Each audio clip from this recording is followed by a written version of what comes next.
Николай Константинович Рерих. Картины Лао Цзэ и Конфуций Справедливый были написаны в 1924 и 1925 годах и посвящены древнекитайским мыслителям и философам, создателям этических учений. Эти учения легли в основу развития духовной культуры стран Восточной Азии. На картине Лао Цзэ художник изобразил его сидящим на буйволе. Мудрец покидает свое государство Чжоу, ибо на трон зашел высокомерный и ограниченный правитель. Мы не знаем о дальнейшей судьбе Лао Цзы, но его жизненный путь не мог не оставить следа в истории.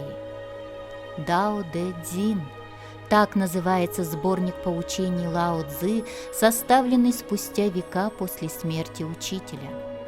Конечно, время и непонимание внесли много искажений смысла и откровенно темных вкраплений поучения. Но и через эти многовековые наслоения мы видим свет первозданной истины, данной Лао Цзы. Каковы же его основные жизненные наставления людям? Они просты и сложны одновременно.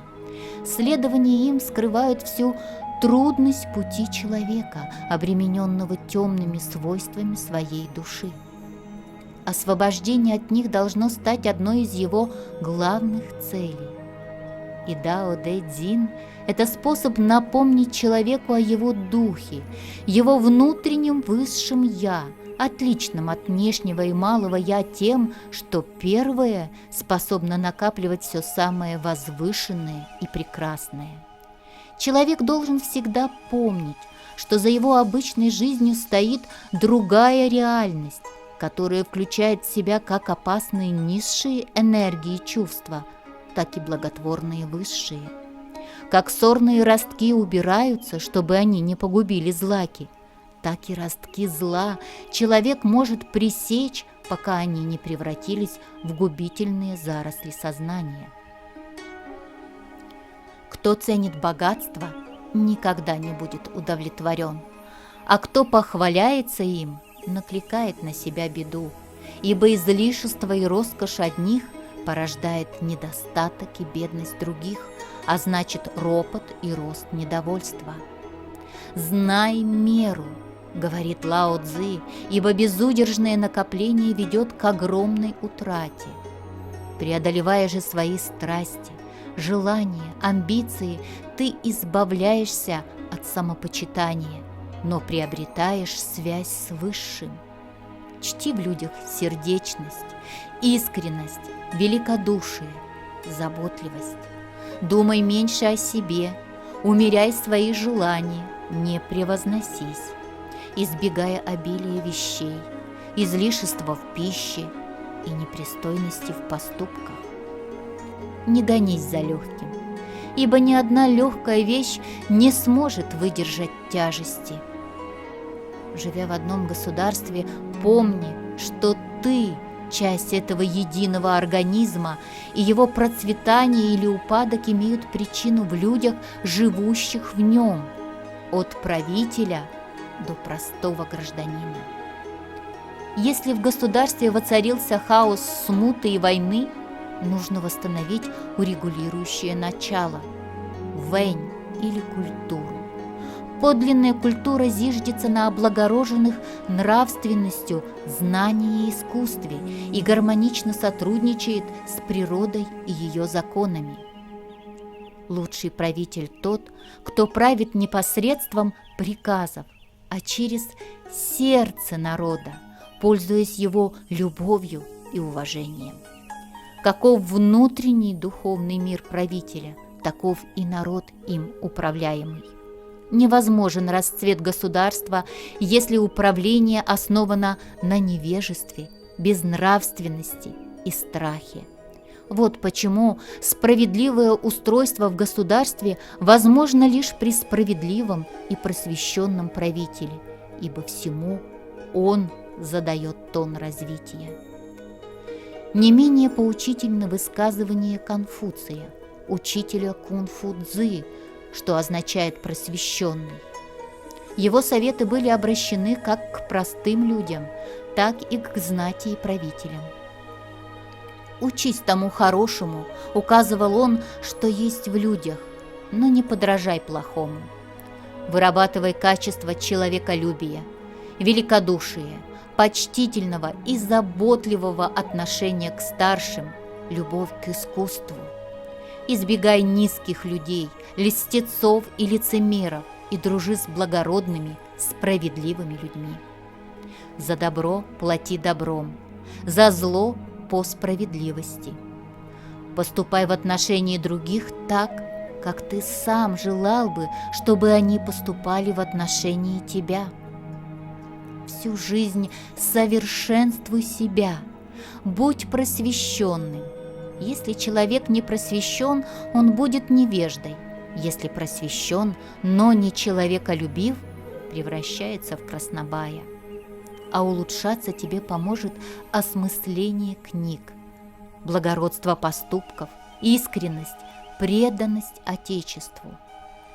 Благородный человек сознает свои несовершенства, и поэтому он требователен к себе, действует согласно долгу, совести и нравственности. Низкий же человек мечтает о славе, уважительности к себе и требователен к другим. Он действует, забывая о долге, но с выгодой для себя, и не понимает, что всякое богатство и почести так же быстротечны, как облака, плывущие в небе. Он не признает, что невыполнение долга есть трусость и низость, а низость Конфуций приравнивает к глупости. Можно легко определить, говорит Конфуций, что собой представляет истинный, а не показной характер человека. Если он тянется к низшему, подлому, пошлому, он соединен со своим низшим «я». Если ко всему высшему, он пребывает со своим высшим «я». Обращаясь к правителям, Конфуций советует: умело и мудро управляй страной. Это значит учить людей быть добродетельными и самому быть образцом добродетели. Бери к себе на службу умных, честных и справедливых людей. Если отдать должное честным людям и возвысить их над нечестными, то народ будет преданным и покорным, ибо существование законом не поможет им управлять. Когда в основе управления лежит добродетель, она и становится условием существования мира и благоденствия людей. При верной государственной политике народ исполнителен и без приказов, при неверной не повинуется и когда ему приказывают. Не может устоять тот правитель, который не пользуется доверием народа. Увеличивая вознаграждение тем сановникам, которые проявили знание, правдивость, успешность и преданность порученному делу. Качества государственных мужей должны проявляться в их уважительности, человечности, а не в заносчивости, льстивости и карьеризме. Экономно расходуй богатство своего государства. Испытывая почтение как к знатным людям, так и к простым труженикам, Конфуций ненавязчиво стремился вдохновить людей накапливать знания и добродетель. Сознавая человеческие недостатки, он все же всегда был добр, мягок и учтив с людьми. Это помогало ему убеждать их поступать правильно. Конфуций был близок к каждому человеку и хорошо знал повседневную жизнь людей. Изучая древние обряды, ритуалы, традиции, Конфуций показывал их внутреннее значение и цель, в отличие от той пустой обрядности, которая уже царила в его время.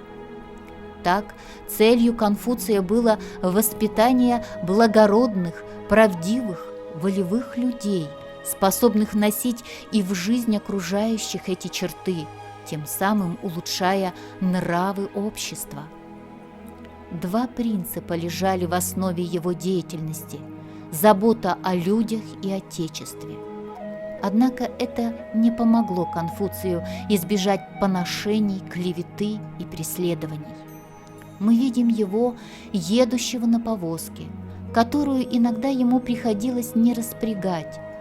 Так спешен мог быть его отъезд. Но Конфуцию были чужды чувства мстительности и уныния. Невзгоды бытия он умел переносить спокойно и с достоинством. Ценность всякого явления и человека определяется по силе его внутреннего положительного начала. Именно такой мощной, благой силой обладали мудрецы древности. Посредством своего внутреннего могущества они превращали мутные чувства в прозрачные и не были порабощены материальными желаниями, ибо, победив себя, были внутренне свободны. Они могли быть неприметны и неизвестны людям, но их духовная власть и знания могли оказывать влияние на все процессы, идущие в государстве. Все, что ни делали они, освещалось качеством их духа. Идеи Лао Цзы и Конфуция и сегодня продолжают питать умы и сердца людей, ибо оба они принадлежали вечности.